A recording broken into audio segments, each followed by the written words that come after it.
Halo guys, kembali bersama saya Petrus Jakub. Di video kali ini kita akan bahas mengenai cashless is back.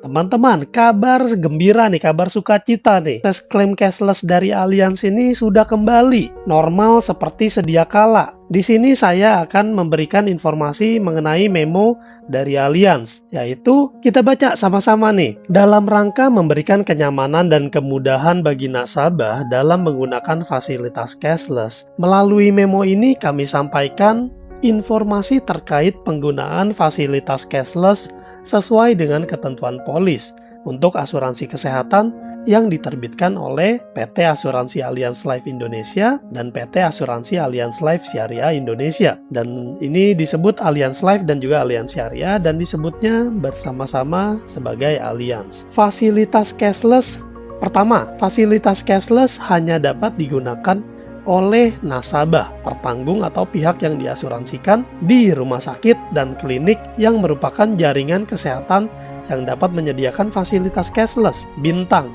nanti kita lihat bintangnya, selama memenuhi seluruh ketentuan polis, termasuk memenuhi ketentuan di mana nasabah dirawat dengan penyakit atau diagnosa yang tidak terindikasi terjadi sebelum tanggal polis mulai berlaku atau pre-existing. Kedua, fasilitas cashless tidak berlaku jika layanan kesehatan dilakukan pada rumah sakit dan klinik di luar jaringan layanan kesehatan tanpa fasilitas cashless. Dalam hal tersebut, nasabah dapat mengajukan klaim melalui mekanisme reimbursement. Untuk produk asuransi kesehatan tertentu, nasabah tidak dapat menggunakan fasilitas cashless dan atau mengajukan klaim melalui mekanisme reimbursement jika layanan kesehatan dilakukan pada rumah sakit atau klinik di luar cakupan pertanggungan. Ketiga, manfaat polis tidak berlaku untuk pelayanan kesehatan atas penyakit atau diagnosa yang telah ada atau terjadi sebelum tanggal polis mulai berlaku, yaitu pre-existing condition, dan atau hal-hal lain yang dikecualikan dalam polis. Ketentuan pada memo ini berlaku sejak tanggal 2 Mei. Sehubungan dengan berlakunya memo ini, maka ketentuan memo nomor sekian perihal penyesuaian kebijakan proses klaim menjadi tidak berlaku. Nah, nanti kita cari tahu nih yang memo penyesuaian kebijakan proses klaim ini apaan nih? Oke, sekarang kita masuk ke PDF berikutnya nih, yaitu pertanyaan tentang informasi proses klaim cashless. Pertama, apa maksud dari memo tersebut? Memo ini merupakan penjelasan terkait syarat dan ketentuan untuk penggunaan fasilitas cashless yang dapat digunakan oleh nasabah di rumah sakit dan klinik yang merupakan jaringan layanan kesehatan yang dapat menyediakan fasilitas cashless. Nah, ini yang seperti yang tadi udah dibacakan, penyesuaian kebijakan proses klaim yang memo sebelumnya itu menjadi tidak berlaku. Kedua, bila klaim pertama telah diproses dan disetujui secara reimbursement serta telah dilakukan proses klarifikasi data medis, bagaimana dengan pengajuan klaim selanjutnya? Apakah tetap diproses secara reimbursement atau dapat diproses dengan menggunakan fasilitas cashless? Klaim selanjutnya dapat diproses dengan menggunakan fasilitas cashless jika perawatan dilakukan di rumah sakit dan klinik yang merupakan jaringan layanan kesehatan yang dapat menyediakan fasilitas cashless. Namun penting diketahui, Allianz tetap memiliki hak untuk melakukan klarifikasi data medis jika dalam pengajuan klaim ditemukan adanya indikasi pre-existing condition atau non-disclosure atau kondisi lainnya yang dikecualikan. Nah, ini yang penting nih teman-teman nih, yang nomor 3 nih. Bagaimana dengan polis yang usianya di bawah 24 bulan dengan diagnosa penyakit degeneratif atau penyakit kronis lainnya serta tidak ada indikasi medis sebelum polis berlaku?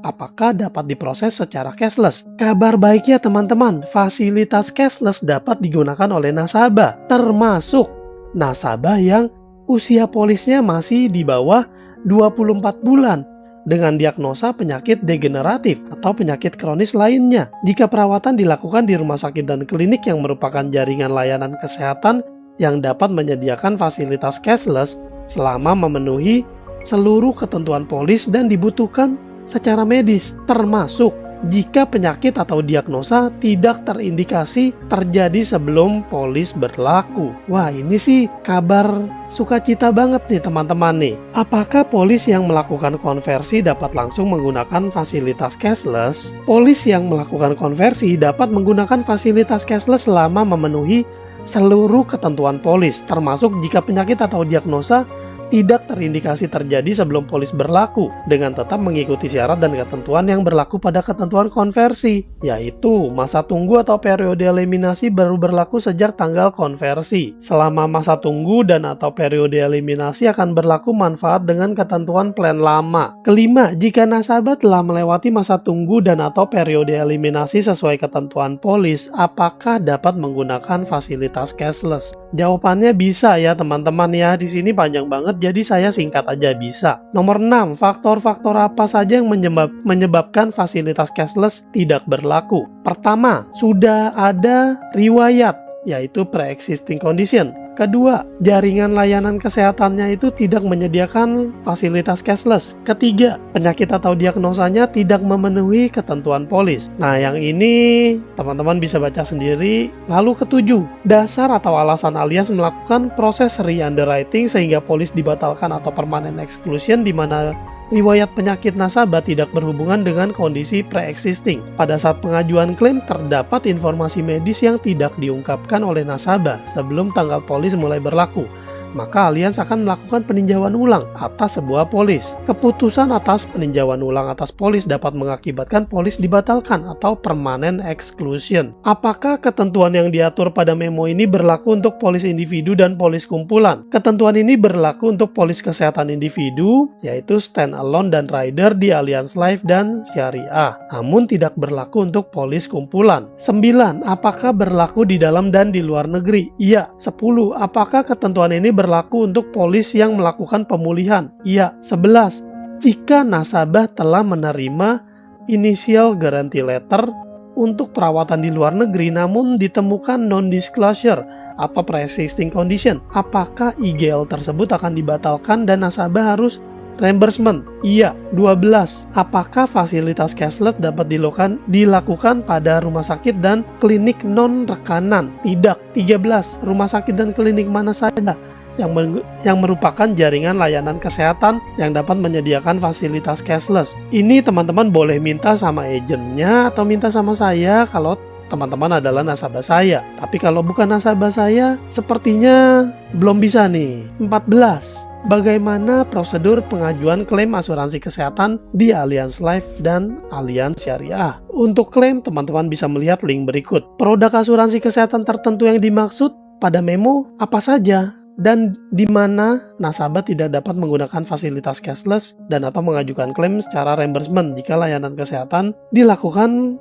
pada rumah sakit atau klinik di luar cakupan. Ya, ini produknya namanya HSCPP 2.0 ya. Nah, teman-teman, seperti sesuai janji saya, di sini saya cari memonya nih, memo tentang penyesuaian kebijakan proses klaim. Jadi memo ini sudah dibatalkan ya.